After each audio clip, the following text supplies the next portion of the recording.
Come on, TJ. We're on the bottom of page 8. If you remember that TJ's being very difficult to get information from. Come on, TJ, said Stacy. Out with it. Well, TJ murmured, then grew silent as if considering whether or not he should talk. We reached the first of 2 crossroads and turned north. Another mile, and we would approach the second crossroads and turn east again. So I've circled another mile because it's a long walk to school. It's a very long walk to school if they've more than 1 mile. Finally, TJ said, okay, see them berries burning? Wasn't no accident. Some white men took a match to 'em. You mean just lit 'em like a piece of wood? We have a simile there, stammered Christopher John, his eyes growing big. But why? Asked Stacy. TJ shrugged. Don't know why, I just know they done it, that's all. How you know? I questioned, suspiciously. Suspiciously is a good describing word. We already know that Cassie doesn't really like TJ. This is showing more that she doesn't really trust him. She's a little suspicious of his story. He smiled smugly. 'Cause your mama come down on her way to school and talked to my mom about it. She did? Yeah, and you should have seen the way she looked when she come out of that house. How'd she look? Inquired little man, interested enough to glance up from the road for the first time. TJ looked around grimly. Grimly is another good describing word. And whispered, like death. He waited a moment for his words to be appropriately shocking, but the effort was spoiled by little man, who asked lightly, what does death look like? TJ turned in annoyance. Don't he know nothing? Now remember, little man is all of 6 years old, so this conversation is a little intense for him anyway. Well, what does it look like? Little man demanded to know. He didn't like TJ either. So there's another clue about TJ. He's not popular in the family. Like my grandfather looked just before they buried him, TJ described all knowingly. Oh, replied little man, losing interest and concentrating on the road again. I tell you, Stacy man, said TJ morosely, shaking his head. Sometimes I just don't know about that family of yours. Stacy pulled back, considering whether or not TJ's words were offensive, but TJ immediately erased the question by continuing amiably. Amiably is like friendly. Don't get me wrong, Stacy. They's some real swell kids, but that Cassie about got me whipped this morning. Good, I said. Remember the I is Cassie, so that's giving you a little insight again into how Cassie feels about TJ. Now, how'd she do that? Stacy laughed. You wouldn't be laughing if it happened to you. Shut up. I'm sorry, she up and told your mama about me going up to that Wallace store dancing room, and Miss Logan told Mama. Remember, Miss Logan is the mom, the teacher. And I'm going to circle this Wallace store dancing room because that's a new part of the setting. He eyed me disdainfully, good word, disdainfully, then went on. But don't worry, I got out of it, though. When Mama asked me about it, I just said old Claw was always sneaking up there to get some of that free candy Mr. Caleb gave out sometimes, and I had to go and get 'em because I knowed good and well she didn't want us up there.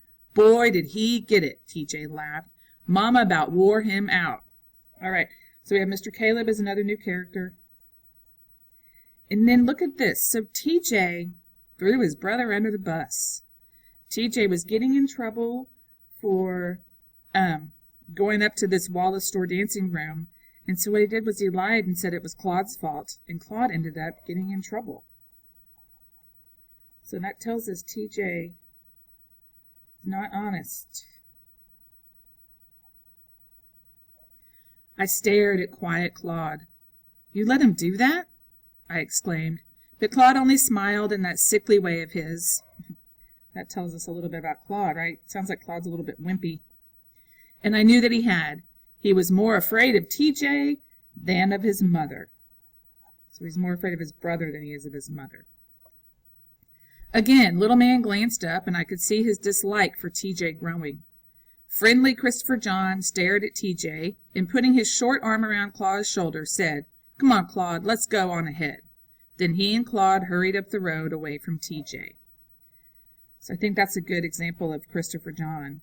Remember, he's really happy-go-lucky. So he kind of helped Claude out. He was feeling bad for Claude and kind of walked him away. Stacy, who generally overlooked TJ's underhanded stunts, shook his head. That was dirty. What'd you expect me to do? I couldn't let her think I was going up there because I liked to, could I? She'd have killed me. In good riddance, I thought, promising myself that if he ever pulled anything like that on me, I'd knock his block off. So I think this tells us a little bit about Cassie.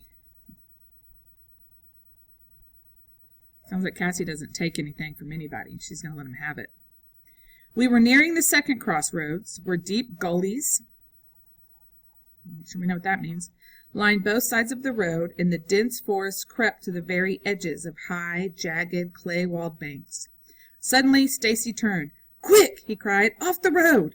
Without another word, all of us but Little Man scrambled up the steep right bank into the forest. "Get up here, man!" Stacy ordered, but Little Man only gazed at the ragged red bank sparsely covered with scraggly brown briars and kept on walking. "Come on, do like I say." "But I'll get my clothes dirty," protested Little Man. "You're going to get them a whole lot dirtier if you stay down there. Look!" Little Man turned around and watched saucer-eyed.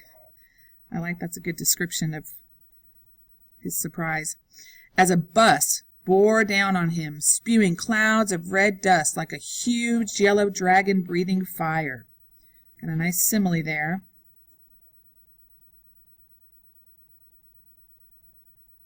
It's the bus.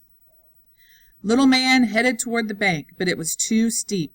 He ran frantically along the road, looking for a foothold and finding one, hopped onto the bank, but not before the bus had sped past, enveloping him in a scarlet haze, while laughing white faces pressed against the bus window. Okay, here's an important sentence right here. That bus sped by and got dust all over him. And it even said it seemed like the bus had sped past, covering him in the scarlet haze, which is the dust, while laughing white faces pressed against the bus window. Here is the first time that we're getting some evidence that the Logan family is black. We're also getting some evidence that they face some racism where they are. Why would the laughing faces be laughing? They're pressed against the window, which is a hint that they're laughing at what they see. And it sounds like they're laughing because they got dust on them. So this is our first hint about the races. Little Man shook a threatening fist into the thick air and then looked dismally down at himself. That's a good word there. Old Little Man done got his Sunday clothes dirty. TJ laughed. Of course, it's TJ that would laugh at something like that, right? As we jumped down from the bank, angry tears welled in Little Man's eyes, but he quickly brushed them away before TJ could see them. "Aw, shut up, TJ," Stacy snapped. "Yeah, shut up," I echoed. "Come on, man," Stacy said. "Next time, do like I tell you." It sounds like here that the brothers and sisters kind of take care of each other. They might not always get along, but when TJ interferes and starts saying mean stuff, they all kind of defend each other. Little Man hopped down from the bank. "How's come they do that, Stacy, huh?" he asked, dusting himself off. "How come they didn't even stop for us?" "'Cause they like to see us run, and it ain't our bus," Stacy said, balling his fist and jamming them tightly into his pockets. Okay, here's some more evidence about the racism that's going on. Okay, they like watching them run, but here's the other big one. It ain't our bus. Like they have a different bus than the white children going to school. "Well, where's our bus?" demanded Little Man. "We ain't got one." "Well, why not?" "Ask Mama," Stacy replied as a tow-headed boy, barefooted and pale, came running down the forest path toward us. The boy quickly caught up and fell in stride with Stacy and TJ. "Hey, Stacy," he said shyly. "Hey, Jeremy," Stacy said. Here's a new character here. We got Jeremy. He is tow-headed. If you're not sure what that is, we need to look for it. Barefoot, pale. There was an awkward silence. "Y'all just starting school today?" "Yeah," replied Stacy. "I wish ours was just starting," sighed Jeremy. "Ours been going since the end of August."